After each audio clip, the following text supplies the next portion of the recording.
The president's pet project, Obamacare, is falling apart one piece at a time, but take a listen to the praise it was getting not too long ago. I know these bills are big, well more than 800 pages, but this section on the Community Living Assistance Services and Supports Act, so-called the CLASS Act, C-L-A-S-S Act, is a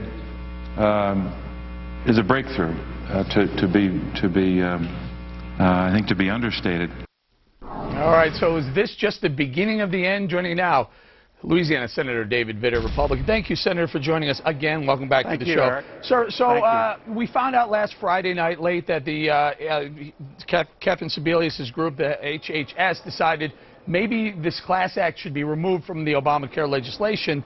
But that means something, doesn't it? That's a big indicator to the rest of the Obamacare as well, right?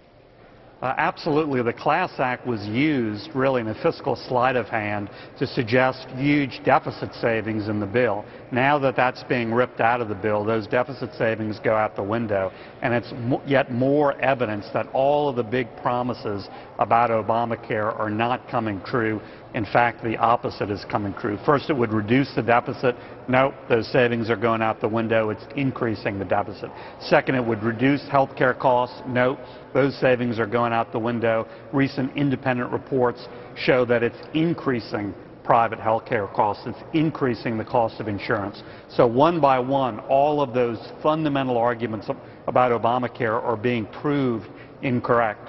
All right, so, Senator, just take a listen to producers. Z22 is the soundbite. Here's the White House calling the CLASS plan a win-win. Take a listen. The CLASS plan is a win-win for reducing costs in our health care system and protecting Americans who require long-term care. All right, that was Senator Sheldon Whitehouse. I'm sorry about that, but a win-win, sir. And that was when we learned, and again, we didn't learn this until we passed the bill. Remember Pelosi saying that, but when we learned that the funding for the plan was front-loaded and the benefits were back-loaded, why are we finding out now? Why didn't we know this before you guys, before both sides of the House voted on it? Anybody who looked seriously at the CLASS Act, even back then, knew better. In fact, Sheldon Whitehouse's own Democratic colleague, Ken Conrad, the Democratic head of the Senate Budget Committee, called the CLASS Act a Ponzi scheme of the first order. He was very direct and very honest about it. So anybody who looked at it, including then, would have found out and would have known better. It was a Ponzi scheme, and it was put into Obamacare to create these phantom savings. Hey, Senator Vitter, and here, let's take it to today. Let's bring it to today. So now we find out this portion of Obamacare doesn't actually bend the cost curve down. When you remove it, it bends the curve up. This would likely be, going forward, costing the American taxpayer a lot of money. Let's take a look at who was running for president on the GOP side. Mitt Romney instituted a similar plan in Massachusetts. Will this come around and turn around and haunt Mitt Romney going forward? Well, I think clearly health care is a big issue for Governor Romney in the debates in terms of the Republican primaries. I don't think this changes that. I think that was the case before. But, I mean, this is new news now. I mean, Mr. Romney has been, you know, basically trying to defend this portion of his platform. I mean, there are other issues on his platform that may be questionable, at least from a conservative standpoint. But this is the one that really sticks out. You go, wow. But if for some reason or some way the Obamacare legislation looked like it was working, he could turn around and say, well, I saw it was working there, and I really felt it, and it worked for Massachusetts. But now there's no leg to stand on for Obama, and there's literally no leg to stand on for Governor Romney. Well, again, I think the bigger impact is what it does to the fundamental arguments that were made to pass Obamacare. One by one, those very fundamental arguments are going out the window. It's going to cut the deficit.